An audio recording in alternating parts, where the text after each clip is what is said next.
हरि ओम. वंदे गुरुणाम चरणारविंदे संदर्शित स्वात्मसुखावबोधे जनस्य ये जांगुलिकाय माने संसार हाला हलमोह शांती. आज 16 ऑगस्ट जगद्गुरु श्री रामकृष्ण परमहंस यांचा महापरिनिर्वाण दिन. आणि या दिवशी माझ्यासारख्या सामान्य साधकाने, म्हणजे अगदीच सर्वसामान्य नवीन साधकाने त्यांच्याबद्दल बोलणं म्हणजे मज पामरा हे काय थोरपणा, पायीची वाहन पायी बरी. श्री रामकृष्ण म्हणजे कैवल्याचा सागर आणि मी म्हणजे किनाऱ्यावरचा एक वाळूचा कण आहे, जो त्या सागराकडे म्हणजे फक्त एक दृष्टीने पाहतो आहे आणि फक्त या आविर्भावात आहे की त्यांच्या कृपेची एक लहर यावी आणि त्याने माझे जीवन पुनीत व्हावे. बस, फक्त एवढीच अपेक्षा. माझा पहिला स्वाध्याय आहे, तुम्ही सगळे सांभाळून घ्याल अशी आशा करते. रामकृष्णांबद्दल जाणून घेताना सगळ्यात महत्वाचं म्हणजे त्यांची पार्श्वभूमी समजून घेणं अधिक महत्वाचं वाटतं. त्यांचा जन्म झाला 1836 साली आणि तो काळ पारतंत्र्याचा होता. भारत ब्रिटिशांच्या सत्ते अधीन होता. अधर्म सगळीकडे बोकाळला होता. भारतीय संस्कृती, प्रथा या सगळ्यांकडे वक्र दृष्टीने पाहण्यात येत होते. आणि मग तेव्हा भगवान म्हणतात तसं की यदा यदा हि धर्मस्य ग्लानिर्भवति भारत अभ्युत्थानम अधर्मस्य तदात्म्यानम सृजाम्यहम. आणि या उक्तीप्रमाणे मग रामकृष्ण परमहंसांचा जन्म क्षुदिराम चट्टोपाध्याय आणि चंद्रमणी देवी यांच्या पोटी 18 तारखेला म्हणजे 18 फेब्रुवारी 1836 रोजी झाला.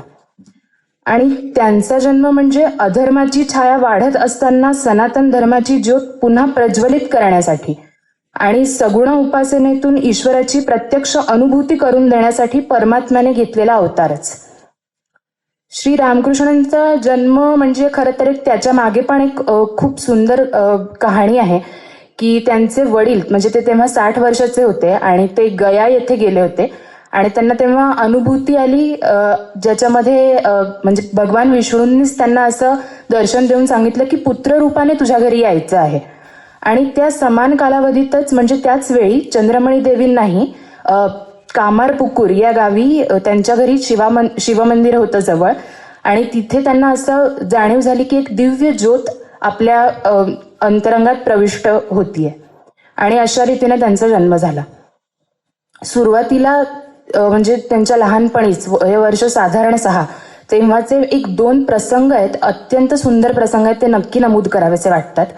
पहिला प्रसंग म्हणजे 6 वर्षाचे होते, गदाधर त्यांचं नाव ठेवण्यात आलं आणि 6 वर्षाचे होते ते आणि आईने दिलेले चुरमुरे घेऊन चालले होते शेताच्या बांधावरून आणि आषाढाचे दिवस होते.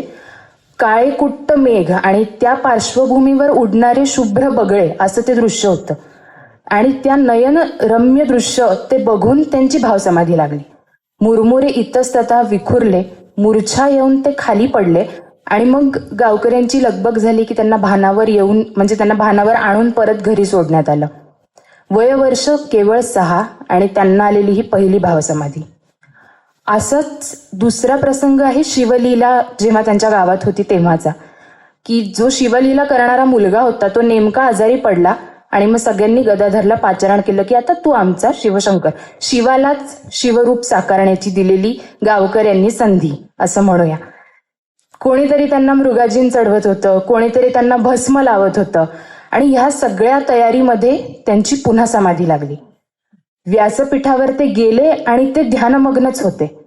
म्हणजे आजूबाजूचे जे बाकीचे म्हणजे संवाद घेणारे होते त्यांच्यासोबत ज्यांच्या अजून कला होत्या ते आपले संवाद विसरले, सगळे तन्मय झाले, सगळ्यांचं ध्यान लागलं तिथे आणि त्याच्यानंतर सगळ्यांना जाणीव झाली की अरे याला भानावर आणा आणि भानावर आणून त्यांना पुन्हा त्यांच्या घरी सोडण्यात आले.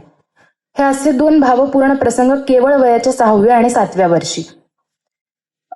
हे त्यांचं म्हणजे सगळं असंच सुरू होतं. ते अत्यंत हुशार, गोड गळा, सुंदर आवाज आणि चित्रकलेत पारंगत, मूर्तिकलेत पारंगत असं त्यांचं एकूण बालपण आणि मोठंपण सुद्धा.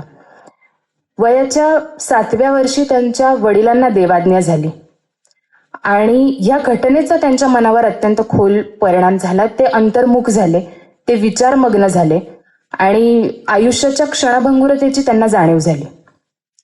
ह्याच्या पुढे साधारण 1852 मध्ये त्यांचे मोठे भाऊ रामकुमार यांच्याबरोबर ते कलकत्त्यात दाखल झाले. साधारण वय 14 वर्ष आपण धरूया, तेव्हा ते कलकत्त्यात दाखल झाले. आणि तिथे राणी रासमणी यांनी दक्षिणेश्वरला कालीमातेचं मंदिर उभारलं होतं आणि गदाधरांचे मोठे भाऊ म्हणजे रामकुमार तिथे पुजारी म्हणून त्यांची नियुक्ती झाली आणि सोबतच गदाधर सुद्धा पूजा करू लागले. अत्यंत तन्मयतेने केलेली पूजा. आणि तोच काळ होता जेव्हा त्यांच्या मनामध्ये सतत प्रश्न येत असत की देव म्हणजे काय, कोणी देव पाहिला आहे का.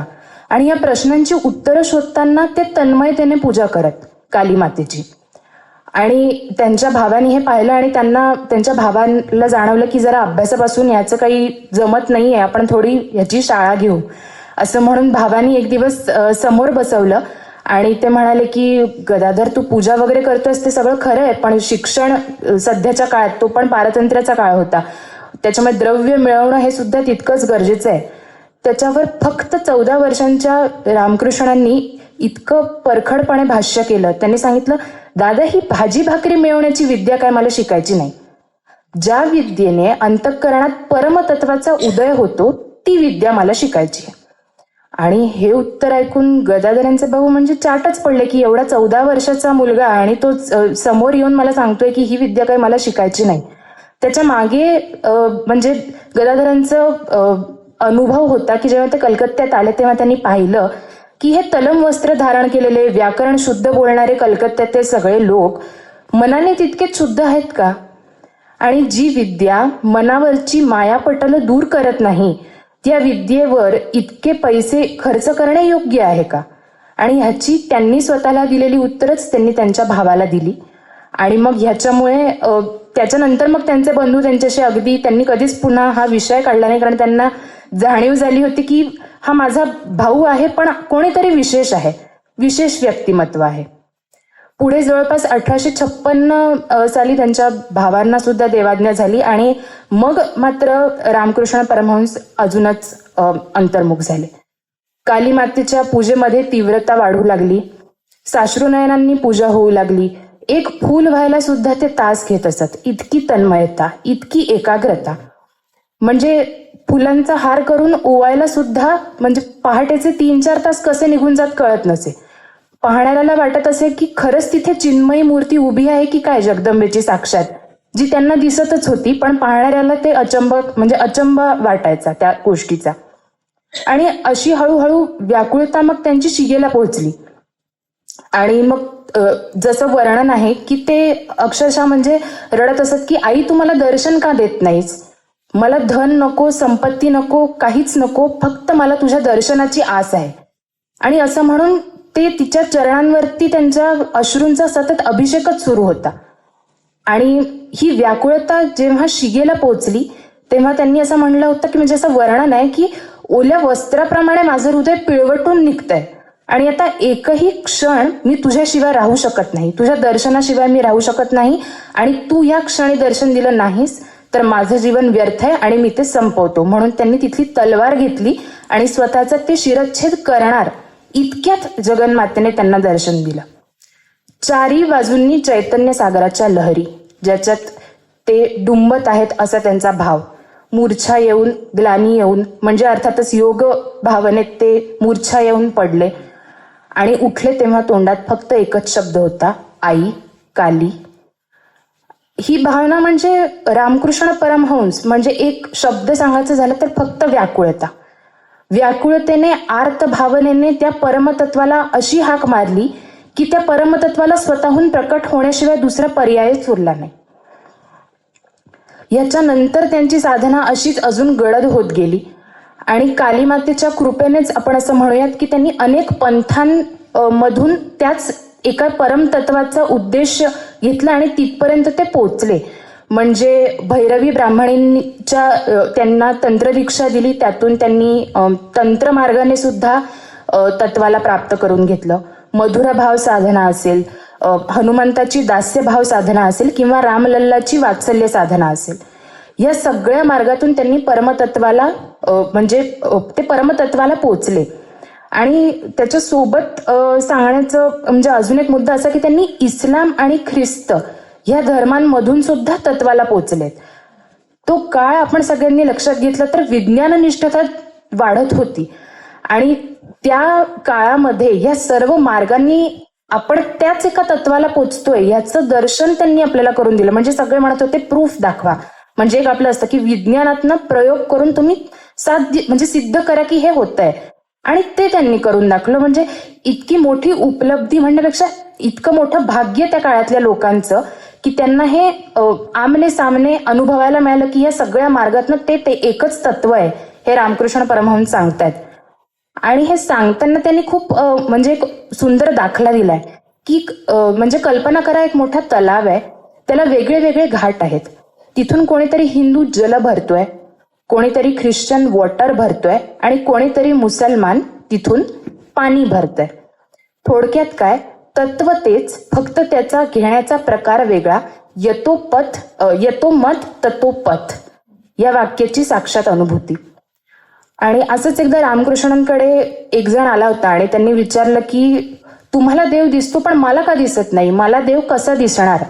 त्याच्यावर रामकृष्ण परमहंस म्हणाले होते की मोठा मासा तुम्हाला पकडायचा आहे तर त्याच्यासाठी आधी गळ टाकावा लागतो. त्याच्या गळ टाकल्यानंतर आपल्याला त्याला खाणं किंवा एक अभिलाषा त्याच्यासाठी जोडावी लागते की त्यांनी तुमच्याकडे आकृष्ट होऊन यावं, आणि मग पेशन्स, धीर लागतो. म्हणजे तत्वासारखा मोठा मासा पकडायचा असेल तर त्याच्यासाठी साधनेची पक्की बैठक हवी. बैठक असण्यासाठीचं लागणारं शरीर जे तुमचं म्हणजे साधकाचं खलू आद्य साधन आहे ते पक्क हवं, म्हणजे गळ हवा. आणि आमिष हवं त्या माशाला येण्यासाठी, म्हणजे साधना, अखंड नामजप आणि रामकृष्ण परमहंसांच्या भाषेत व्याकुलता हवी. आणि हे सगळं असेल तर मोठा मासा नक्कीच गळायला लागेल. ते म्हणत असत देव आहे म्हणून तो दर्शन देणार नाही, तो मिळावा ह्यासाठीची व्याकुलता असेल तर तो नक्की दर्शन देईल. दुधात लोणी आहे म्हणून लोणी आपसुक वर येणार नाही, त्याला नामस्मरणाने साधनेनी घुसळावं लागेल आणि मग लोणी येईल. आणि ह्याचाच म्हणजे हे उदाहरण त्यांनी दिलं. पुढे आपण जातो तसं आपल्याला सगळ्यांना माहिती आहे स्वामी विवेकानंद त्यांचे शिष्य झाले तेव्हाची एक छोटीशी कथा जी आपल्या सगळ्यांनाच माहिती आहे ती सांगते. स्वामी विवेकानंद असेच दक्षिणेश्वरला आले होते आणि त्यांनी मन चल निज निकेतने हे पद गायलं. आणि ते पद ते गात होते तेव्हाच रामकृष्ण परमहंसांना महासमाधी लागली, समाधीचा अनुभव आला. आणि त्यांचे म्हणजे साश्रुनयनांनी त्यांनी विचारलं कुठे होतास रे इतके दिवस, इतका वेळ लागावा का माझ्याकडे तुला यायला. या सगळ्या संसारिक लोकांच्या बोलण्याला कंटाळून माझं आतडं आतल्या जिरून पोट बघ कसं फुगलंय. माझा आपला माणूस नव्हता रे कोणी मला माझ्या गोष्टी सांगण्यासाठी. आणि हे ऐकल्यावर विवेकानंद म्हणाले हे कोण आहेत, हे आजोबाच्या वयाचे आहेत आणि हे असं का बोलतायत, म्हणजे माझ्यासाठी काही कळत नाहीये, चुकून काही बोललं गेलं असेल, वेगळं प्रकरण दिसतंय असं म्हणून ते गेले.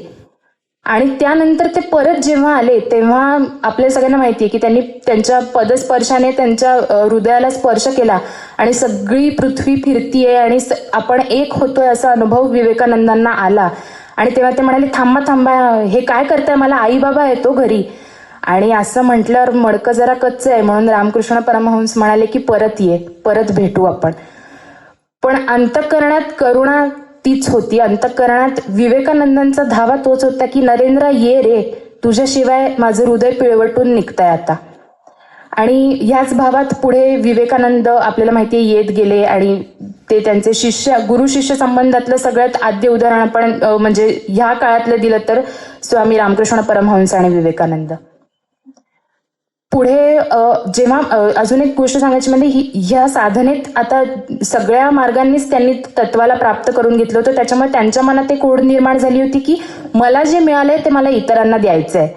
आणि हे इतरांना द्यायचंय तेव्हा ते कालीमातेच्या चरणांशी बसून आक्रंदून म्हणत की माते आता तुझे भक्त कुठे आहेत, मला त्यांना भेटायचंय आणि मला त्यांना ही विद्या द्यायची आहे. आणि असं म्हणून हळूहळू त्यांचे देवीचे भक्तगण आणि रामकृष्णांचे शिष्यगण येत गेले त्यांच्याजवळ.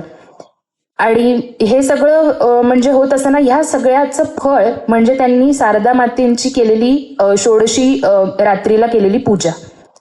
चौरंगावर बसवून साधनेचं फळ त्यांच्या चरणी अर्पण करून ते म्हणाले की हे माते, माझ्या सगळ्या साधनेचं फळ तुझ्या चरणी अर्पण करतोय.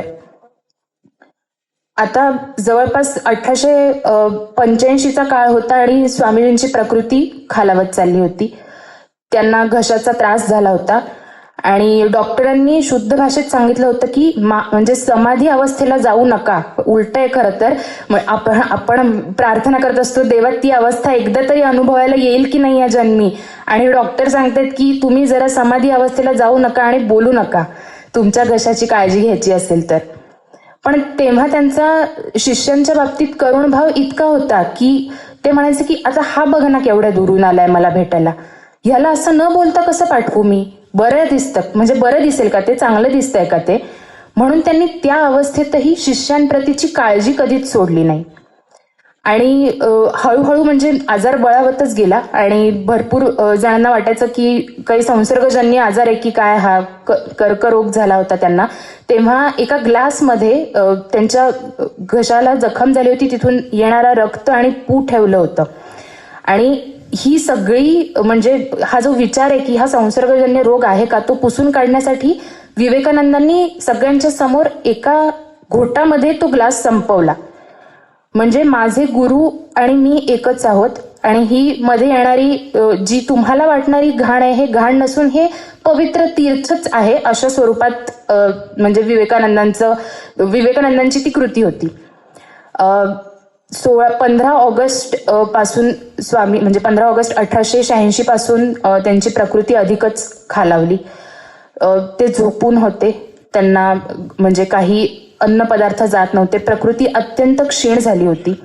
त्यांना द्रव पदार्थ थोडे देण्यात आले आणि त्याच्यानंतर मात्र ते लगेच भावसमाधीत गेले. आणि सगळ्या शिष्यांना आंतरिक जाणीव होती की आता लवकरच आपल्या स्वामींचं, आपल्या गुरुजींचं जडामधनं परमतत्वाकडे प्रयाण असणार आहे.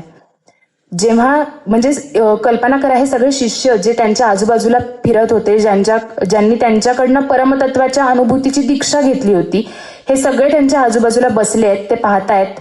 आणि तेव्हा भावसमाधीत गेले होते द्रव पदार्थ दिल्यानंतर.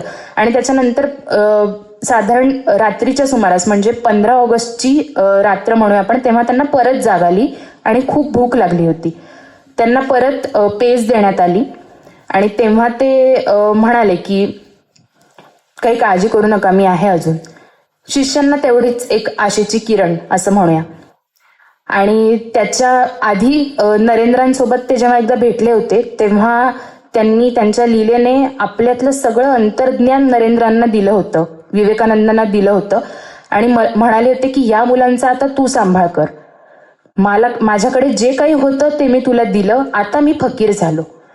आणि तेव्हा विवेकानंद म्हणाले की मला हे काही जमणार नाही स्वामी. तेव्हा ते म्हणाले असं कसं, तुझी हाडं सुद्धा काम करतील. म्हणजे गुरूंचा आपल्या शिष्यावर असलेला तो विश्वास. आणि हे सगळं मध्यंतरी झालं, त्यांची प्रकृती क्षीण होती, आपण ऐकलंच आता.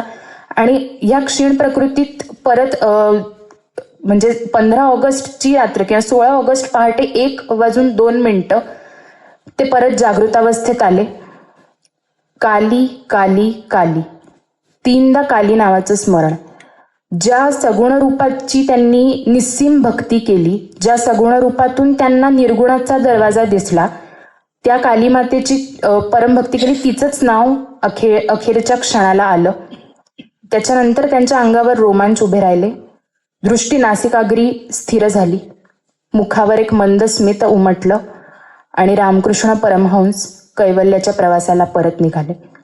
तत्वच खरं तर तत्वात विलीन झालं. आणि काशीपूरमध्ये जिथे ते राहत होते त्या खोलीत क्षणभर सगळं जणू स्तब्ध झालं. ज्यांच्या एका हाकेवर शिष्य धावत येत, ज्यांच्या चरणांची त्यांनी भक्ती, ज्ञान आणि योग या गोष्टी ते शिकले, ते चरण आता निश्चल झाले होते. पण हा अंत नव्हता. देह नश्वर असतो, गुरुतत्व चिरंतन असतं. त्यांच्या महापरिनिर्वाणानंतर एकदा शारदा माता सुद्धा दुःखाने व्याकुळ झाल्या होत्या, तेव्हा त्यांना एक दिव्य अनुभूती रामकृष्ण परमहंसांनी दिली आहे की मी मेलो नाहीये, फक्त एका खोलीतून दुसऱ्या खोलीत गेलोय. देहाची खोली बदलली पण ज्योत तीच राहिली आणि तिचा प्रकाश पुढे असंख्य जीवनांना उजळवत राहिला. श्रीरामकृष्ण कसे होते हे थोडक्यात सांगायचं झालं तर, प्रेमाब्धी गंभीर रतरंग भंगै रांदोलितो यो भगवत विलीनः भक्तिर्विशुद्धा स्वयमा विरासित पुवी ग्रहो हो भुवी रामकृष्ण. प्रेमाच्या अथांग सागराच्या लाटांनी ज्यांचे अंतःकरण सतत हेलकावत होते, जे भगवंतात विलीन असूनही ज्यांच्या जीवनातून शुद्ध भक्ती प्रकट झाली, जणू शुद्ध भक्तीनेच पुरुष रूप धारण करून पृथ्वीवर अवतार घेतला, ते म्हणजे श्रीरामकृष्ण. त्यांच्या जीवनाचा अर्थ लावण्याचा हा माझ्यासारख्या छोट्या साधकाचा केवळ एक प्रयत्न. आणि म्हणून शेवटी एवढीच म्हणेन की कायमी पामर जाणे अर्थभेद वदवी गोविंद तेची वदे. हरिओम. कोणाला वाटलं का याचा पहिला स्वाध्याय होता?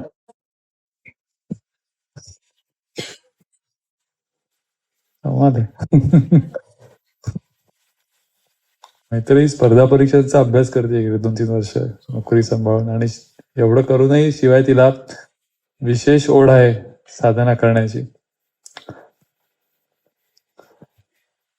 खूप छान झाला स्वाध्याय. रामकृष्णांविषयी बोलणं काही सोपी गोष्ट नाहीये. अवतारी पुरुष असं आपल्याकडे म्हणतात की अवतारी पुरुष आणि सामान्य, सारखा शब्द तू वापरले जा, सगळे सामान्यच होतो आपण. सामान्य आणि अवतारी याच्यामधला फरक काय असं एकदा विचारलं होतं रामकृष्णांना. तर उत्तर असं येईल होतं की सामान्य माणूस जो जन्माला येतो तो त्याच्या कर्मामुळे जन्माला येतो. जे काही आपण कर्म करत असतो त्याचा परिणाम म्हणून तो घ्यावा लागतो. प्रकृतीच्या माध्यमातून तो देह आपल्याला मिळतो. पण अवतार जे असतात त्यांचं असं नसतं. ते स्वतःच्या इच्छेने मायेने ते धारण करतात तो देह. जरी तो आपल्यासारखा दिसत असला तरी तो आपल्यासारखा नसतो. कस्टमाइज व्हर्जन असतं. म्हणजे आपलं काय म्हणू, असेंब्ली म्हणू. असेंब्लीवर जसं ते मशीन मॉडर्न टाइम्स वगैरे असं ना, तसं असेंब्लीवर आपले चालू असतात. एखादंच कस्टमाइज निर्माण होतं ते तसं असतं. आणि याच्या बाबतीत असं म्हटलंय पुढे की त्यामुळे अवतारी पुरुषाचे देह हे कधी नष्ट करू नयेत असं म्हटलं जातं. खूप अवतारी, मला जे आठवतं रामानुजाचार्य जे आहेत त्यांचा देह अजूनही प्रिझर्व केलेला आहे. ऐकीव बातमी आहे पण मी 2-3 ठिकाणी ते ऐकलेलं आहे. आणि इनफॅक्ट स्वामी विवेकानंदांनी रामकृष्णांनी देह ठेवल्यावर काही वर्षांनी एक पत्र लिहिलं होतं गुरुबंधूंना. त्यात त्यांनी असं म्हटलं होतं की we have committed the greatest mistake of our life by destroying the physical form of Thakurji. करायला नको होतं, आपण खूप मोठी चूक क्रिएट करून ठेवलेली आहे. एवढं ते पॉवरफुल असतं सगळं. म्हणून महासमाधी, संजीवन समाधी हे जे शब्द आहेत तो फॉर्म प्रिझर्व करून ठेवावा असं शास्त्र सांगतं. आणि छानच रामकृष्णांना एका शब्दात सांगायचं आलं तर व्याकुळता. म्हणजे इनफॅक्ट असं विचारलं तसं स्वामी विवेकानंदांना की what is, Swamiji what is spirituality in one word, एका शब्दात सांगा. तर तेव्हा ते म्हणले होते की तीव्र संवेग. आणि मग म्हणलं होतं की जर तुम्ही अद्वैती असाल माझ्यासारखे, तीव्र संवेग, किती तुम्हाला तीव्र इच्छा आहे जर अद्वैती असाल तर. पण असं जर असाल म्हणे तर व्याकुळता. म्हणजे तो तीव्र संवेगच व्याकुळतेच्या रूपामध्ये तुम्हाला दिसतो. सहनच होत नाही.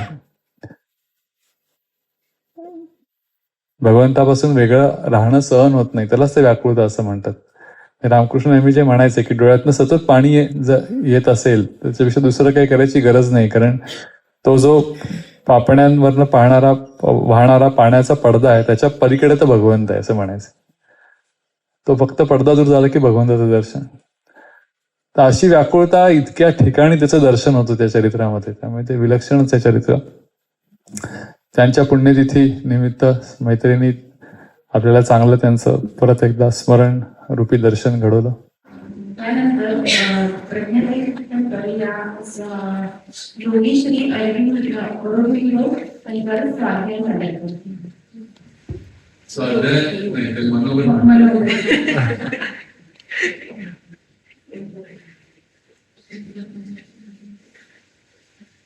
प्रज्ञाताईंनी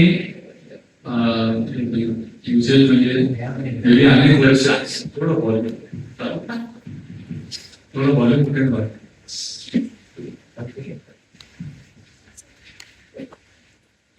महर्षी रमण आणि श्री अरविंदो आणि माताजी यांच्या सगळ्या महात्म्यांचं ट्रान्सलेशन गेले अनेक वर्ष त्या करतायत. ऑफिशियल त्यांना त्याची परमिशन मिळून त्यांनी ते केलं. लँडमार्क त्याचं पण त्यांनी मोठे दोन्ही ग्रंथ आता रूपांतरित केले. ऑलमोस्ट 14-16 तास त्याच्यामध्येच असायचे.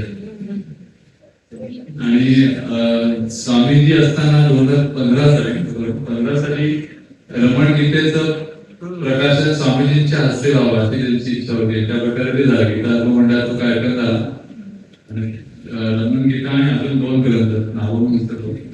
त्याची 3 ग्रंथांचं प्रकाशन पण स्वामींच्या हस्ते 2015 साली झालं.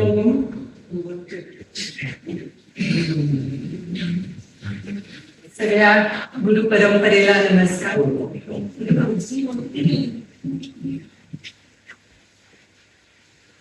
सगळ्या गुरूंना नमस्कार करते. स्वामी माधवानंदांना नमस्कार. स्वामी संविधानंदांना नमस्कार. आणि आपल्या सगळ्यांमध्ये असणाऱ्या दिव्यत्वाच्या स्फुल्लिंगाला माझा नमस्कार. श्री अरविंदांबद्दल बोलणं फार अवघड आहे आणि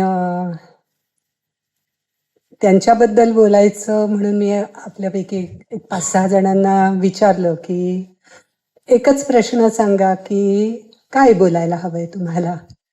तर त्यांनी सांगितलं की इतकी वर्ष तुमच्या सहवासात, म्हणजे मी श्री अरविंदांच्या सहवासात आहे गेली 50 वर्ष, तर अशी व्यक्ती, तिचा अनुभव हेच आम्हाला ऐकायचं. त्यांचं चरित्र काय आम्ही यूट्यूबवर सुद्धा ऐकू, नवीन पिढीचं हे. त्यामुळे आता माझ्याबद्दल बोलणं आलं म्हटल्यावर मला घाम फुटला. आधी जेव्हा दादांचा फोन आला तेव्हा मी खरं म्हणजे एका वाक्यात हो म्हणायचं. मी इतके आढेवेढे घेतले, म्हणजे असं माझा स्वभाव नाही, पण स्वतःबद्दल बोलायचं ना म्हटल्यामुळे मला काय बोलू, कसं बोलू असं झालं होतं.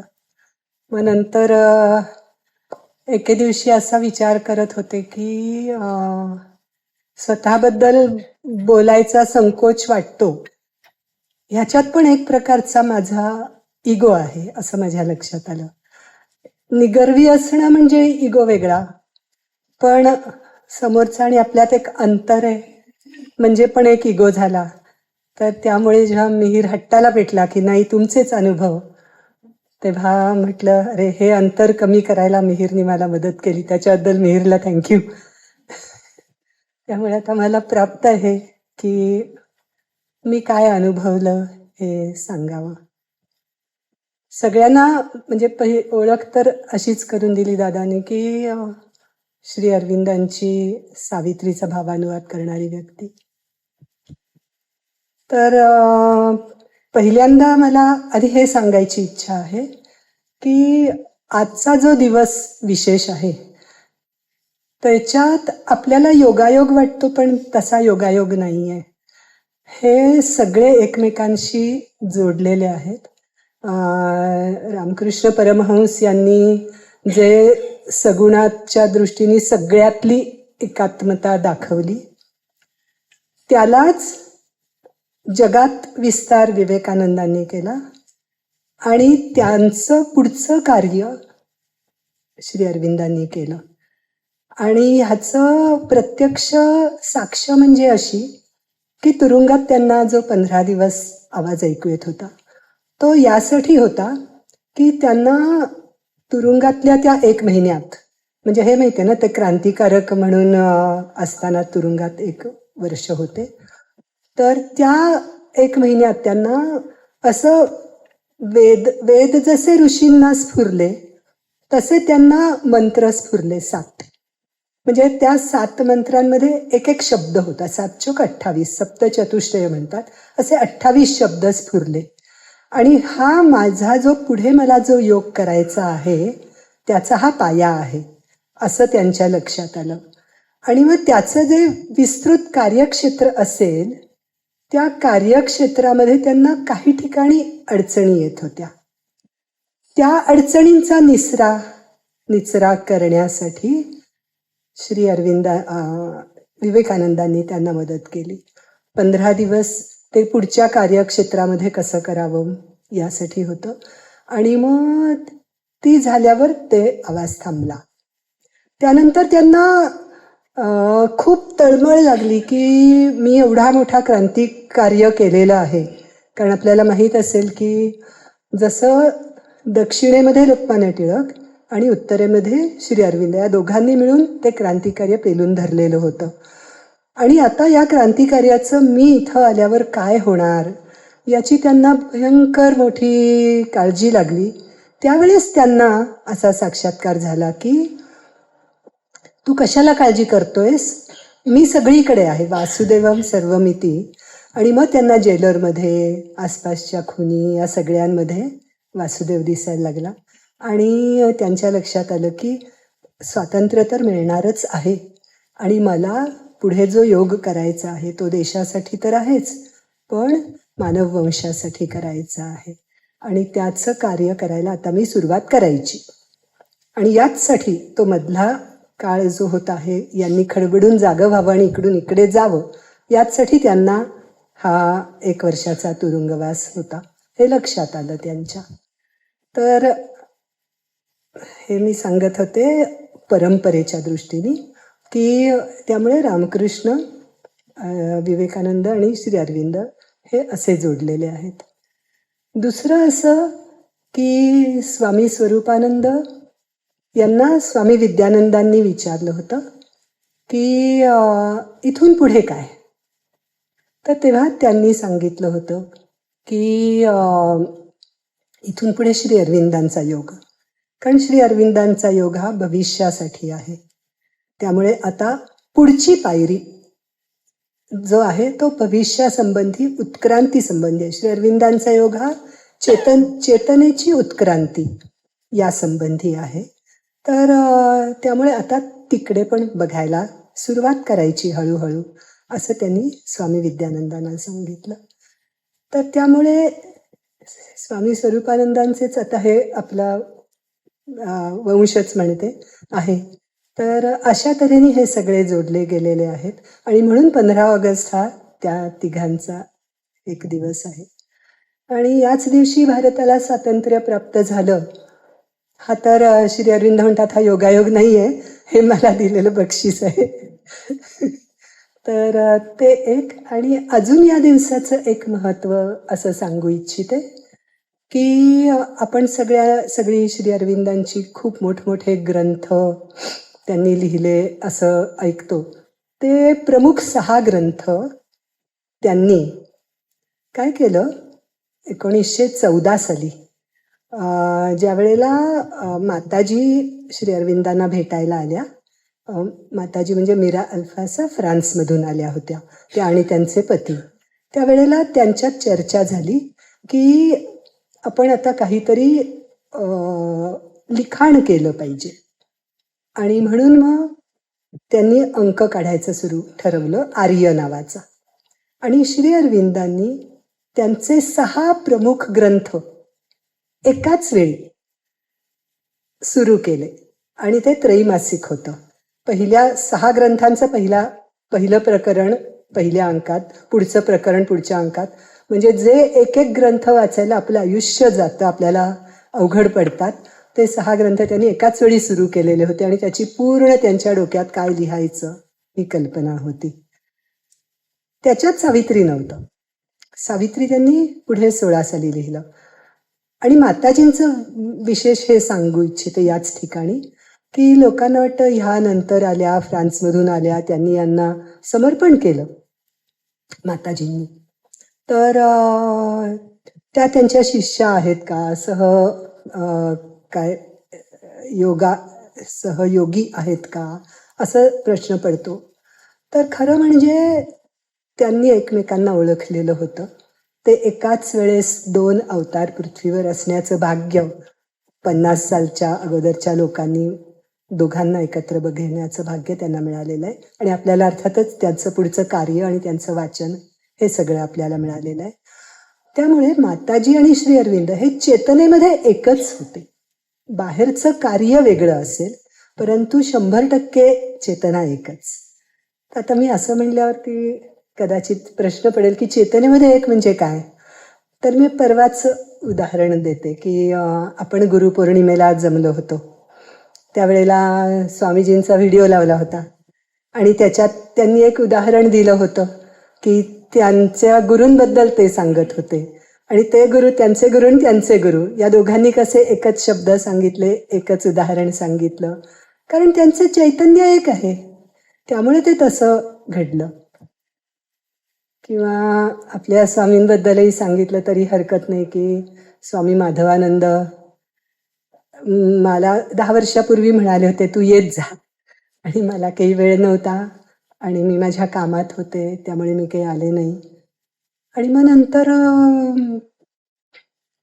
म्हणजे आत्ता 10 वर्षांनी आल्यावर त्यांनी मला प्रचिती दिली स्वामींच्या आवाजातून, आणि तेव्हा मला कळलं की हे चैतन्य कसं एक असतं.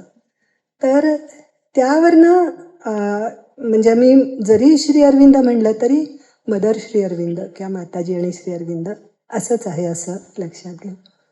तर आता ह्या सावित्रीकडे मी कशी वळले, सर्वात अवघड प्रश्न. तर मी नाही वळले. मी नव्हतं ठरवलं की मला हे काही करायचंय, मला हे काही लिहायचंय. मी काहीच ठरवलं नव्हतं. किंबहुना मला असं माझ्या आयुष्यात काही हे करायचंय ते करायचंय अशी ॲम्बिशन काहीच नव्हती.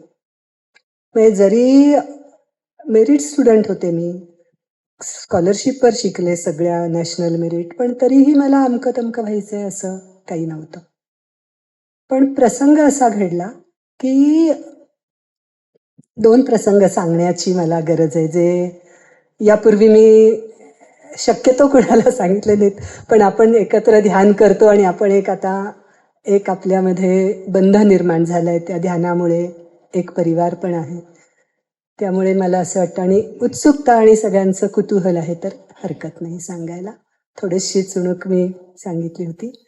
तर पहिला प्रसंग घडला मी 18 वर्षाची असताना, ज्या वेळेला माझे आई वडील बहीण असे आम्ही 4 जण दक्षिणेच्या सहलीला निघालो होतो. आणि विचार करा, 18 वर्षाची मुलगी सगळ्या मंदिरांमध्ये जातीये.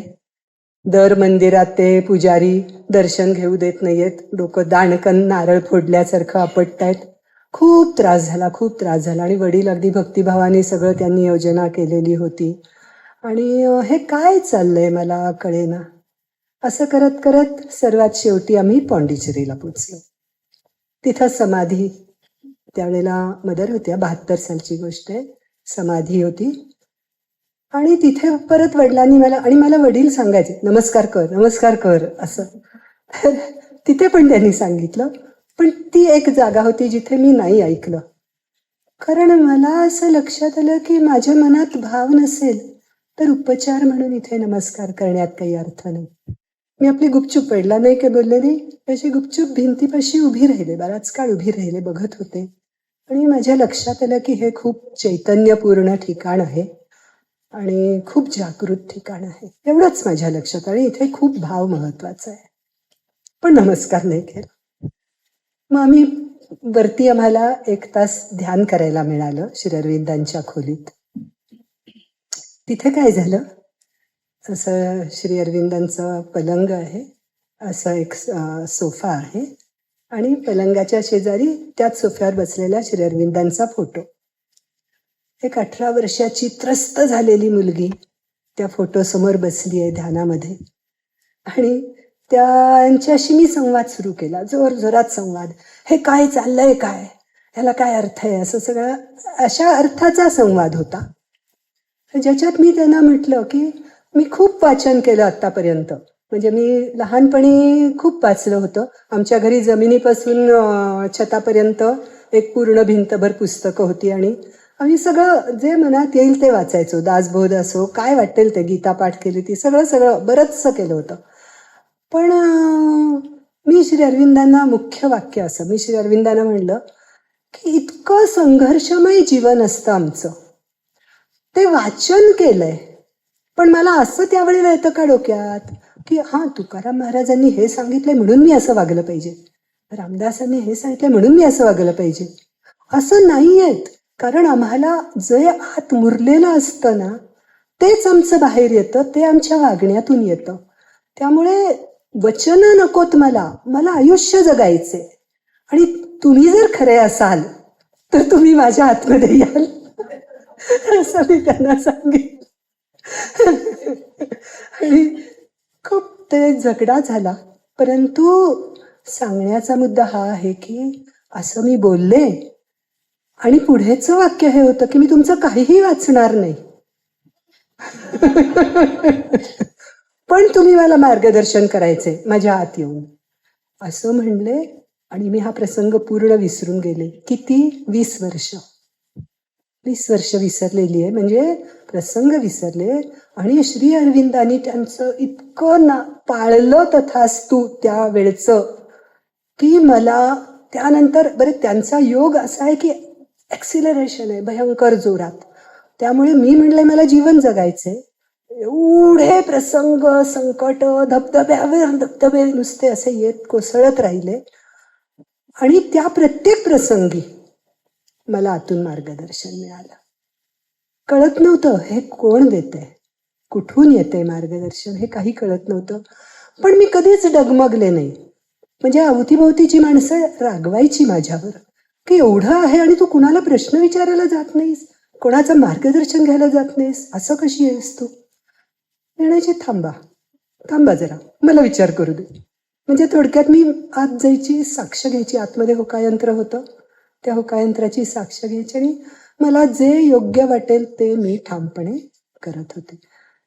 तर मला मुद्दाम हा प्रसंग सांगायचा यासाठी आहे की जागृत स्थानी, विशेषतः अत्यंत प्रखर जागृत स्थानी आपण किती काळजीपूर्वक राहिलं पाहिजे. काया वाचा मने, कुठेही विचारात सुद्धा आपल्या त्या पावित्र्यात कणही कमी येऊ देता कामा नये. किंवा असं मी नाही बोललो पण माझ्या मनात तसं नव्हतं, असं पण नाही होऊ देता कामा. हे खूप भयंकर असतं, खूप प्रखर असतं.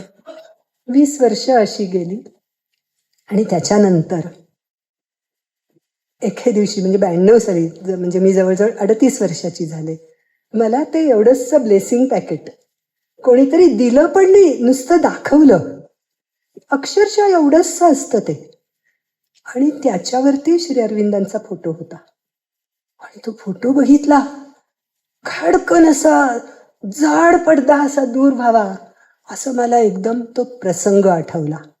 आणि मग सगळं लक्षात आलं की अरे आपण काय करून बसलो. म्हणजे पुन्हा श्री अरविंद माझ्यासाठी काय आहेत, तर श्री अरविंद माझ्यासाठी संरक्षण आहेत, मार्गदर्शक आहेत, पडद्या आड राहून माझं हित पाहणारी व्यक्ती आहे. मग आई आपल्यासाठी काय करते? आई दरवेळेस रागवते, सगळं करते, पण कित्येक वेळेला आपण दूर असलो तरी आपल्यासाठी पाखरण असतेच आईची.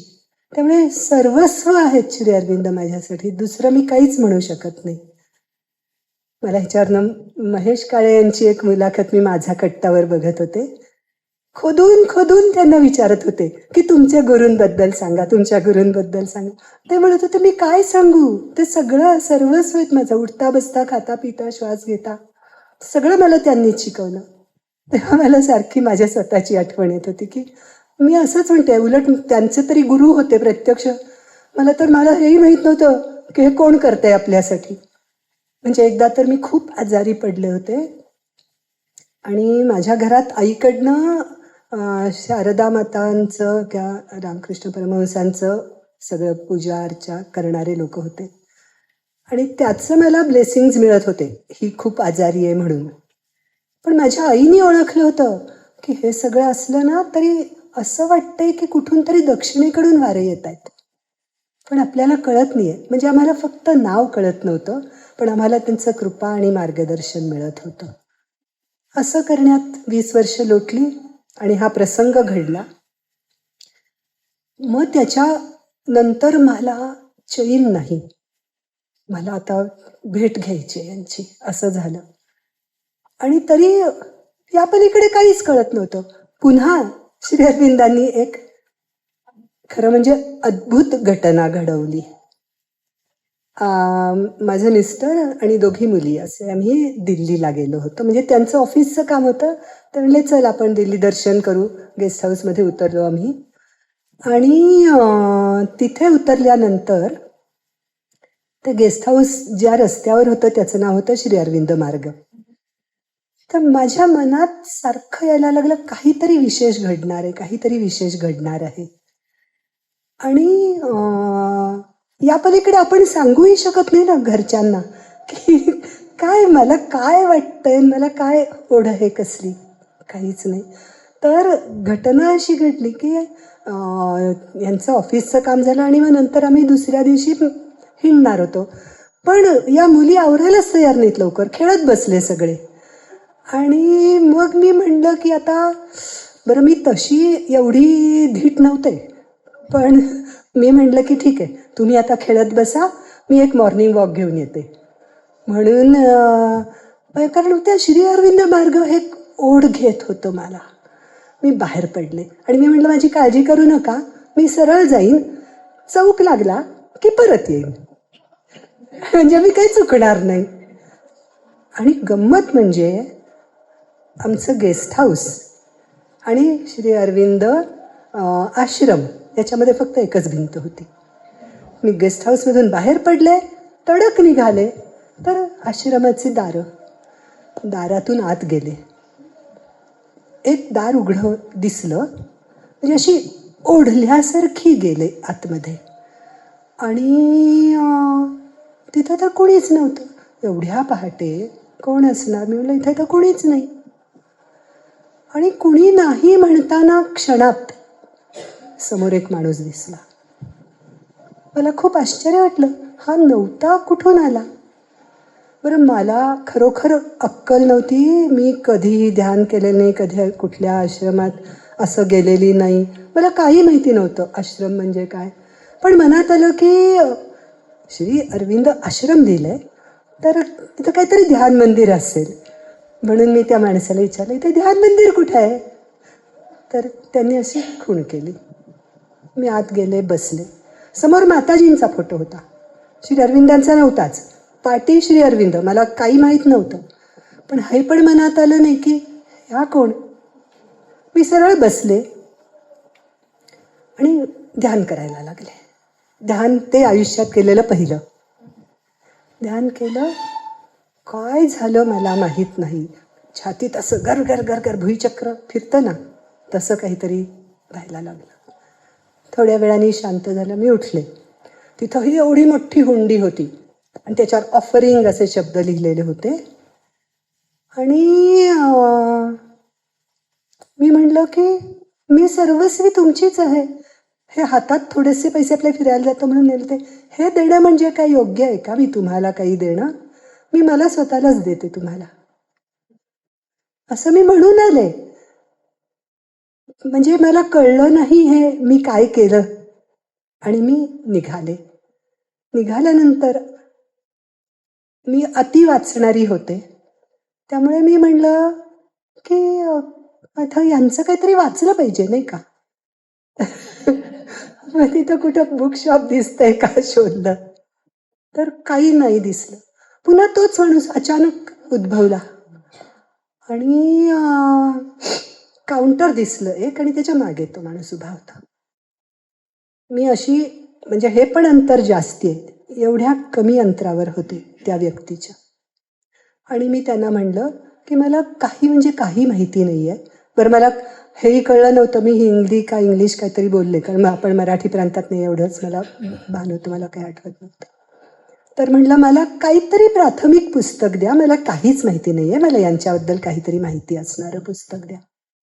तर त्यांनी मला एक पुस्तक दिलं ज्याला लेदरचं कव्हर होतं सुंदर, आणि असं छान पुस्तक होतं. तर ते मी घेतलं. माझा स्वभाव असा आहे की आपल्या गरजेपेक्षा एक कणही जास्त घ्यायचं नाही. तर माझ्या मनात विचार आला की कव्हर कशाला हवं, आपण पुस्तक वाचणार आहोत ना, ते काय कव्हरात ठेवून पूजा नाही करणार. म्हणून मी म्हटलं त्यांना की हे बिना कव्हरचं मिळेल का. हो, तर फार अजिबात बोलत नव्हता माणूस. असं केलं. तर मग मी पैसे दिले. मी वळले. पाव सेकंद सुद्धा जास्त मनात विचार आला की अरे ज्या अर्थी कव्हरमध्ये त्या अर्थी हे मौल्यवान पुस्तक असणार, आपण इथं कशाला चिक्कूपणा केला. म्हणून मी गरकन वळले की कव्हर पण द्या विचारायला. तो माणूस अदृश्य.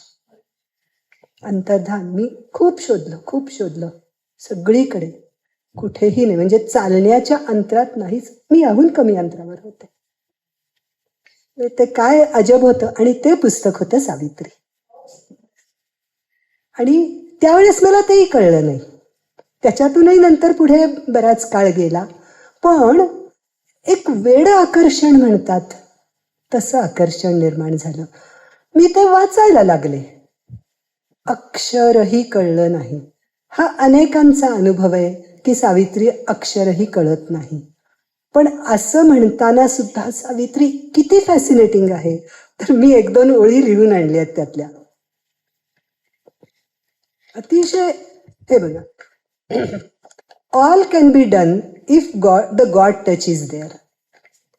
सोपं आहे, कितीतरी सुंदर आहे. म्हणजे तर इतकं आकर्षक आहे. पण तरी प्रथम आपल्याला कळत नाही की आम्हाला हे तर खूप छान आवडली होती ओळ. आपण आता ध्यान करतोय तर त्या संदर्भातली ही ओळ आहे.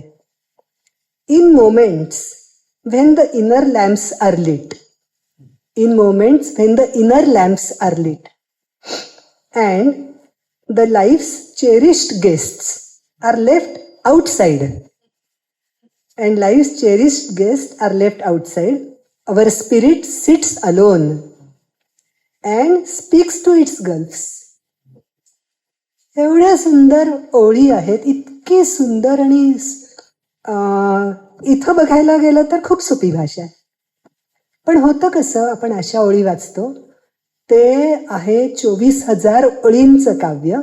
त्यात अशा ओळी आपल्याला 20-25 आढळतात की ज्या खूप सुंदर असतात. आणि आपण म्हणतो अरे सावित्री फार छान आहे. सावित्री फारच सुंदर आहे, मांत्रिक पॉवर आहे. पण असं वाचायला गेलं तर कळणारं नाहीये. पण मग काय झालं माझ्या बाबतीत, आता पुन्हा येते की वाचत गेले. हळूहळू कसं कळत गेलं मला कळलं नाही. पण मी किती वर्ष वाचलं असेल. हे 92 साली हातात आलं आणि त्याचा अनुवाद झाला 17 साली सुरू केला आणि 21-22 साली संपवला. म्हणजे 92 ते 17 पर्यंत मी अखंड वाचते, रोज वाचते. तेव्हा ते आत मुरलं, तेव्हा तो अनुवाद बाहेर आला. तर तो सुद्धा मला असं सांगायचं की श्री अरविंदांनी करून घेतला. पण असं मी आत्तापर्यंत ज्यांना सांगितलं नाही हा तुझा विनय आहे, हा तुझा विनय आहे. आणि मी सांगते नाही अहो खरंच विनय नाहीये. तर कोणी ऐकत नाही. त्यामुळे जरा थोडंसं खुलं करून सांगते. कसं घडलं आता, म्हणजे एक उदाहरण जर घ्यायचं झालं, एखादं रोप आपण लावलं, जमीन एक चांगली असावी लागते, त्या जमिनीची मशागत व्हावी लागते, त्याच्यात बी पेरावं लागतं आणि रोप उगवतं. ह्या सगळ्या गोष्टी श्री अरविंदांनीच केल्या आहेत. जमीन माझी होती, त्याला खत पाणी त्यांनी घातलं वेळोवेळी. त्याला 2 प्रकारे, एक तर बौद्धिक आणि दुसरं जीवनानुभव. कारण सगळा श्री अरविंदांचा योग हा जीवनाशी संबंधित आहे. जीवनानुभवाशिवाय काही नाही. धप्पाधप जीवनानुभव येतात. जीवन संघर्षातून विकास हे त्यांचं पहिलं ध्येय आहे. त्यामुळे प्रचंड प्रमाणात त्यामुळे एकीकडून ते जीवन संघर्ष आणि त्याच्यात मिळत गेलेलं मार्गदर्शन हा एक भाग झाला. दुसरीकडून माझं जीवन त्यांनी रचना केली. म्हणजे 18व्या वर्षी जे ताब्यात घेतलं त्याची पुढची सगळी रचना त्यांनी केली. आता असं म्हणलं तर म्हणजे गमतीचा भाग आहे किंवा वेगळा आहे, विचित्र आहे. पण आता जसं की एक आता सगळं पारदर्शीच होतीये तर ते पण उदाहरण सांगून टाकते. आता मी मॅथमॅटिक्स घेऊन पोस्ट ग्रॅज्युएशन करत होते आणि मेरिटची व्यक्ती, तिला नापास केलं त्यांनी. म्हणजे कसं झालं, परीक्षा घेतात आपली, सगळ्या ह्याच्यात उत्कृष्ट मार्क, फर्स्ट क्लास किंवा चांगले मार्क, 10 मार्काचं आम्हाला प्रत्येक विषयाचं काय अंतर्गत असतात ना, तुमचे शिक्षक देतात इंटरनल मार्क्स, ते 10 मार्काचे होते. आणि त्यातले एक प्राध्यापक माझ्यावरती नाही, मला म्हणायला लागले माझ्याबरोबर कॉफी प्यायला चल. मी म्हटलं मी नाही येणार. त्याला कॉफीच तर प्यायला बोलवतोय, पण म्हटलं कशासाठी. त्याच्यावर ते म्हणले मी तुझं नुकसान करेन. ओपन चॅलेंज होता. श्री अरविंदांची परीक्षा ही इतकी प्रखर असते. MSc मॅथमॅटिक्स झाल्यानंतर माझ्या कॉलेजच्या प्रिन्सिपॉलनी मला सांगितलं होतं, तू फक्त रिझल्ट घेऊन ये, तुझ्यासाठी मी नोकरी ठेवलेली आहे. हातात होती. पण मी म्हटलं मी येणार नाही. ते म्हणले मी तुला नापास करीन. मी म्हटलं माझं जे व्हायचं ते मी बघून घेईन. त्यांनी नापास केलं, माझी डिग्री गेली. असं श्री अरविंद करतात. त्यावेळेला वाटतं आपल्याला, अरे हे काय केलं, माझ्यावर कृपा हवी होती ना. आणि हे काय केलं. पण तो त्यांचा प्लॅन आत्ता कळतंय मला, एवढ्या वर्षानंतर हे लिखाण झाल्यानंतर, की तो त्यांचा प्लॅन काय होता. म्हणजे एक उदाहरण सांगते, अशी असंख्य उदाहरणं आहेत. त्यानंतर मग माझं आता हे कोलमडलं म्हटल्यावर मी घरी आईवडिलांकडनं MA संस्कृत करून टाकलं, कारण आमच्या घरचंच होतं. आणि मग लग्न झालं म्हटल्यावर जरा बाहेर जायला मिळेल त्या निमित्ताने म्हणून BEd करून टाकलं. असं करून काहीतरी चाललं होतं. आणि मला घर चालत आमच्या शाळेच्या प्रिन्सिपॉल बाईंनी निरोप पाठवला की शाळेला गरज आहे, गणिताची शिक्षिका हवी आहे, तू ताबडतोब ये वगैरे. आणि त्या दिवशी रुजू, मला कळायच्या आत. आणि मी गेले आणि मला खूप आवडत राहिलं. यश मिळत गेलं, मुलांना यश मिळत गेलं, मुलं मुली एकदम फ्लरिश व्हायला लागले, मी रुमले. तर तिथं मला समजलं की शिक्षिका होणं सावित्रीसाठी किती गरजेचं होतं. आणि ती सुद्धा शालेय शिक्षिका. कारण जेव्हा शालेय शिक्षिका असता तेव्हा तुम्ही त्याच्या खोलात अत्यंत जाता आणि अधिकाधिक सोपं करण्याचा प्रयत्न करता. त्यामुळे त्यांचं डिव्हाइन प्लॅनिंग होतं त्याच्या मागचं. अशी अनेक उदाहरणं आहेत. आणि म्हणजे माझ्या मनोगतात मी लिहिलं एक वाक्य की सावित्री लिहिताना मी केलं काय, तर ही मुलं आहेत म्हणून मला आठवण आली. आपण बीजगणित सुरू करताना आपल्याला सगळ्यात पहिलं रूल काय असतो, A*(B+C = AB+AC. हा वापर मी सावित्रीत केला. कारण श्री अरविंदांच्या भाषेबद्दल नेहमी बोललं जातं, केवढी अवघड भाषा. पण ते काय करावं लागतं, तर हे सगळं ABCDEFGG सगळे घटक सोडवावे लागतात. आणि त्यांचं A*(, फक्त B+C नसतं, ABCDEFGH पर्यंत असतं. आणि त्या पुन्हा BCDH मध्ये अजून ब्रॅकेट्स असतात. तर ते मी सोडवले. म्हणजे सावित्रीत मला सर्वात अवघड काय गेलं असेल, कोणते शब्द माहित आहे, ही, शी, इट. कारण ही कोणासाठी, हा कोणासाठी, परिच्छेदाच्या आत परिच्छेद किंवा विषयाच्या आत विषय, तो सगळा सोडवून घ्यायचा. हे शिक्षण एवढी वर्ष शालेय शिक्षिका इंग्रजीची आणि गणिताची होते म्हणून मला मिळालं. तर अर्थात दुसरी बाजू ही पण आहे की मी अशी ॲम्बिशियस नसल्यामुळे मला काय वाटेल ते करून प्राध्यापक व्हायचंच होतं असं काही नव्हतं. ठीक आहे, मी याच्यातून मला एकच आईने जे शिकवलं तर साधन शुचिता महत्वाची, बाकी काहीही महत्वाचं नाहीये. त्याच्यामुळे बघून घेऊ, काय होईल ते बघून घेऊ, एवढाच हे होता. तर असं करत करत ते श्री अरविंदांनी सगळं पुढचं ताब्यात घेतलं. आणि दुसऱ्या एका मार्गाने, म्हणजे असं नाही आहे की नुसतं अध्यात्म किंवा भक्ती असं नाही आहे, तर त्यांचा समग्र योग असल्यामुळे त्या समग्र योगाची प्रत्येक विषयाची थोडी थोडी चुणूक मला घ्यावीच लागली म्हणते मी, कारण त्यांनी ते सगळे मला आणून दिले. आणि जगात त्या सावित्रीमध्ये नुसतं काही आनंद उच्च असं सगळं नाही आहे, सगळं आहे. स्वर्ग आहेत, नरक आहेत. जीवनानुभवामध्ये मला त्या प्रत्येकाची चुणूक त्यांनी दिली. पण एकच आहे की ते पेलायची ताकद दिली. म्हणजे आता मी असं म्हणेन की माझ्याकडे मुंगीची ताकद आहे.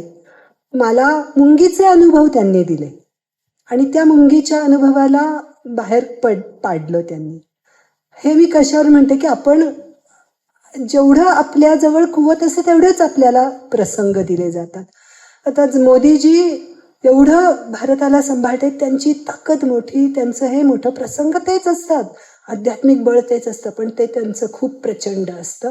आपलं छोटं असतं, तेवढंच आपल्याला दिलं जातं, त्याहून जास्तही दिलं जात नाही, कारण आपण पेरू शकत नाही. पण ह्या सगळ्यातून मला जावं लागलं. असंख्य संकट कोसळली आणि ती सुद्धा खूप जोरदार पद्धतीने, आणि अशा तऱ्हेने जमिनीची मशागत झाली. आणि मग त्याच्यात श्री अरविंदांनी सावित्रीचं ते बीज रोवलेलं होतं. त्याबरोबर अनुभवाचं पण त्यांनी मला अनुवादाचा पण अनुभव दिले. कारण सावित्री हातात घेण्याच्या अगोदर रमण महर्षींची 4 पुस्तकं आणि श्री अरविंदांची 4 पुस्तकं झालेली होती, ज्या प्रत्येकाची एक एक स्टोरी आहे, जी काही मी आत्ता सांगणार नाही, स्टोरी होईल. त्यामुळे पण ती सुद्धा मी मागितलेली नव्हती, मी म्हटलेलं नव्हतं, किंबहुना मला अनुवाद करायचाच नव्हता, म्हणजे मला अनुवादिका व्हायचंच नव्हतं. मी लहानपणी मला शाळेत आईनी आमच्या घरात कसं काय म्हणायचं, विद्वानांचं घर असल्यामुळे जसं कोळ्याचं पोर पाण्यात पडलं की पोहतं, तसं आमच्या घरात आम्हाला लिहिताही आलंच पाहिजे, त्यामुळे तो काही विषय नव्हता. त्यामुळे कथा, कविता, लेखन सगळं चालू होतं. तेव्हा मी आईला म्हणलं होतं की मी काय वाटेल तर होईन, पण मी अनुवाद नाही करणार कधी. शाळेत होते. मग आईने विचारलं असं का? म्हणलं अनुवाद करायचा याचा अर्थ ज्याचा आपण अनुवाद करणार त्यांनी जे म्हटलंय त्याच्याशी आपल्याला एकरूप व्हावं लागतं ना. मग मी भलत्या सलत्याशी का होऊ, असं ही मला साधारणपण कल्पना होती की अनुवाद याचा अर्थ तुम्हाला एकरूप व्हायला लागतं. पण म्हणून मी अनुवादिका नाही व्हायचं ठरवलं. पण इथं तर काय प्रश्नच नव्हता, म्हणजे ते घडलं. तर त्या तऱ्हेने त्यांनी एक एक छोट्या पुस्तकांचा अनुवाद करण्याचा पण अनुभव दिला आणि त्याच्यामुळे त्यांनी सावित्रीची साठी तयारी करून दिली. म्हणजे कसं आहे ना, आपण पहिली पास झालो तरच दुसरी पास झालो तरच तिसरी, आणि तिसरी पास झालो तर चौथीची परीक्षा दिलीच पाहिजे, असं पण आहे. पुढच्या परीक्षा, त्यामुळे येणारे पुढचे प्रसंग एकाहून एक अवघड होते. पण मी काही केलं नाही, हेच केलं. मी लढले नाही, मी हातात तलवार घेतली नाही, मी फक्त हातात ढाल घेतली. तलवार दाखवली की माझ्याकडे आहे बरं का, उगारली नाही. पण स्वतःच संरक्षणापुरती ढाल घेतली. आणि म्हणून ते बीज सावित्रीच्या अनुभवाचं रुजलं गेलं. आता पुढे अनुवादची प्रक्रिया, ते पण सगळ्यांना वाटतं की माझं इंग्लिश चांगलं आहे, अमकं तमकं, मराठीवर प्रभुत्व, असं काहीच नाही आहे. मराठी हो, कारण मी वाचत होते, संस्कृत येत होतं, मराठी शब्द मला जे समजलंय ते व्यक्त करायला मला मराठी शब्द कधी अडला नाही.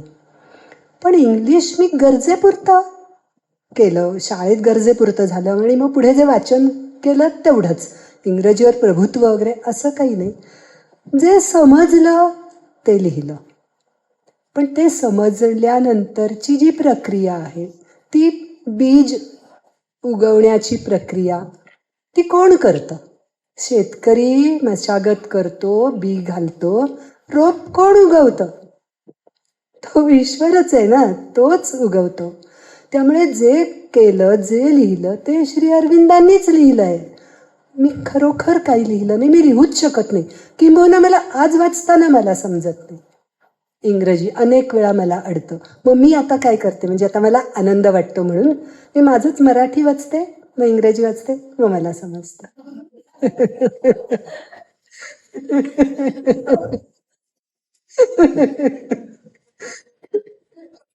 कारण ते असं आहे ना, संदर्भ कळत नाही अनेक वेळेला. काही वेळेला वाक्य अवघड असतात, काही वेळेला आपण कारण बुद्धी एवढी नसते आपली की ते सगळं डोक्यात राहील. कारण त्यांचं हा कशाबद्दल बोलतायत, तो करता लांब असतो खूप.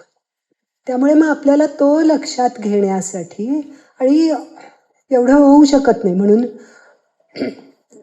ज्या वेळेला मी प्रत्यक्ष अनुवाद केला त्या प्रक्रियेबद्दल थोडंसं असं सांगते की मी एकच काम केलं,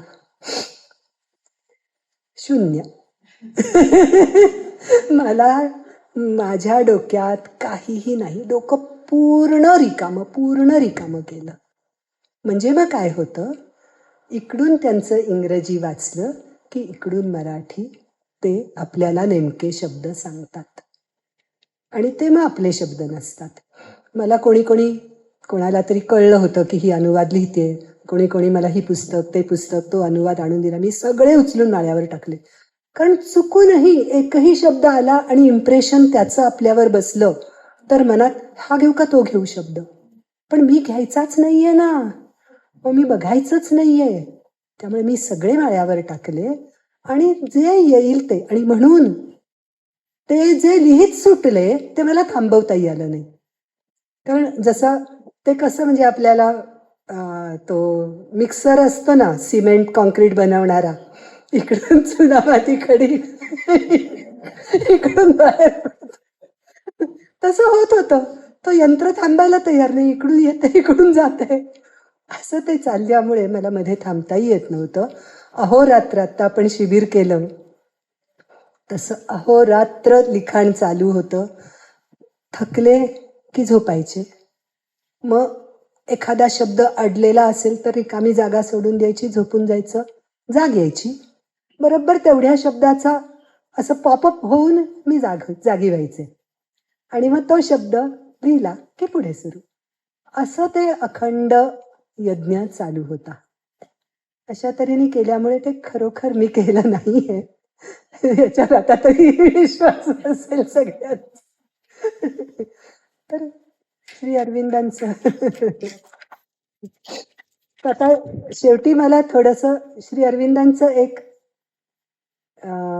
कविता वाचून मला शेवट करायचं आहे, कारण त्यांच्या माझ्या ह्याने नको शेवट, त्यांचं एक छान काव्य सांगते. त्यांनी जे अनेक सॉनेट्स लिहिली आहेत, सॉनेट हे खूप संपृक्त असतं, त्यामुळे ते अतिशय अवघड असतं. त्या सॉनेटचं मी जवळजवळ 6 वर्ष भाषांतर करत होते. हे सुद्धा श्री अरविंदांचं काम, कारण ते एकदा झालं की मग सावित्री सोपं जाईल. तर त्यामुळे त्या सॉनेटमधली एक सोपी कविता आहे, अर्थाला सोपी आहे, पण श्री अरविंदांचं प्रत्येक अर्थाची काय म्हणायचं, खोली,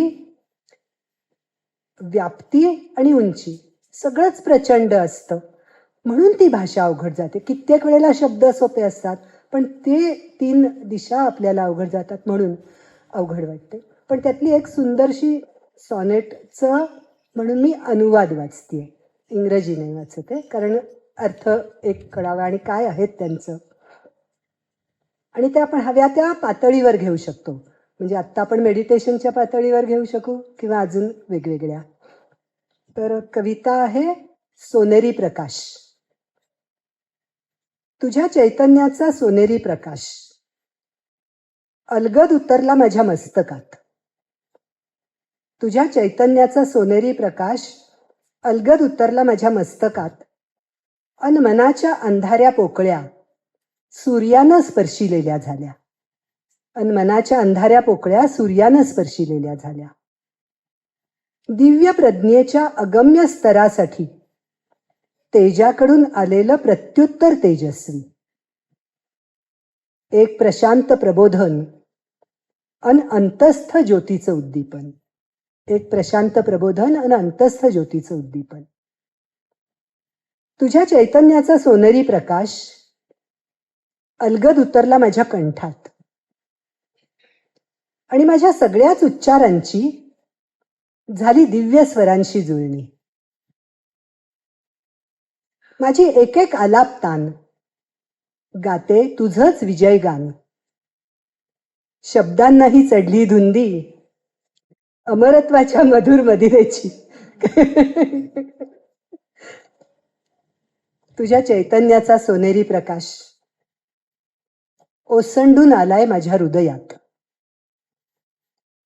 प्रचंड आघातांनी माझ्या प्राणांना करून विघटित, प्रचंड आघातांनी माझ्या प्राणांना करून विघटित तुझ्या चिरंतनत्वानं केलंय त्यांना नव्यानं संघटित. आता माझं जीवन बनलंय एक मंदिर, तुझीच केली स्थापना हृद गाभाऱ्यात.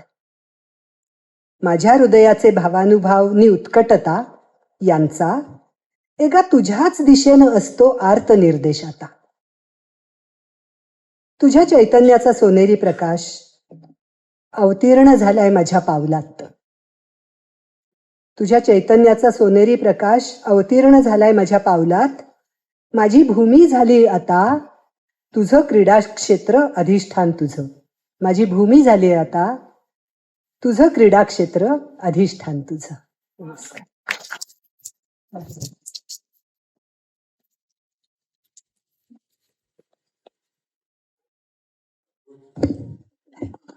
अद्भुत आहे एकच शब्द. सगळ्यांच्या डोळ्यामध्ये मी ती अद्भुतता बघतोय.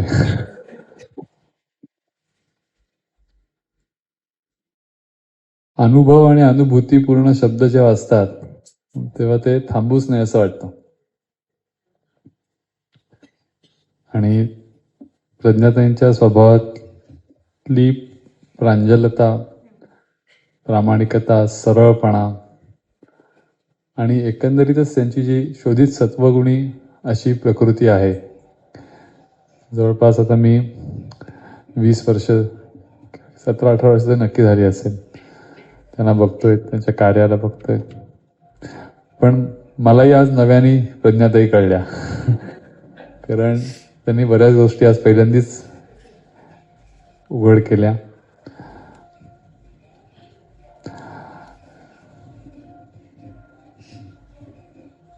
मी म्हटलं त्याप्रमाणे अगदी खरं आहे की कृष्णाच्या कथेमध्ये ते बासरीची कथा सांगतात की बासरीला जेव्हा विचारलं की तू का एवढी सुंदर स्वर निर्माण करू शकते, तेव्हा ती सांगते की माझं काही असं मी ठेवलेलंच नाहीये, मी पूर्ण आतनं पोकळ होऊन गेली आणि म्हणून त्याचे ओठ आणि त्याची बोटं जे निर्माण करतात ते ईश्वरीयच असणार. असं आहे सगळे. करते पण सोडायचं म्हणजे काय, बोलून आपण खूप बोलत असतो, पण ते प्रत्यक्ष केलेली व्यक्ती जेव्हा ते सांगते. ज्ञानेश्वर महाराजांनी जे लिहिलंय एका ठिकाणी की माळिये जेवते नेले तेवते निवांतची गेले, ऐसे पाणिया जैसे व्हावेगा. पाणी स्वतःच्या चॉईसनी वाहत नाही. माळी ज्याप्रमाणे तो चर खणत जातो तसं ते नुसतं प्रवाही होत जातं. तसं प्रवाहित्व संपूर्ण आयुष्यामध्ये असलेली व्यक्ती आज आपल्याला त्याबद्दल सांगते. आपल्या सगळ्यांचं भाग्य आहे. आश्चर्यवत कश्चिती कश्चिदेन असं सगळ्यांचं झालं होतं ऐकताना मी बघितलं. त्यांना बऱ्याच गोष्टी सांगितल्या आवडत नाही, त्यातली एक गोष्ट मुद्दामून सांगतो पण की त्या एकनाथ महाराजांच्या डायरेक्ट वंशज आहेत. त्यामुळे सगळे फळमुळं कुठनं आलेली आहेत. खूप खूप धन्यवाद.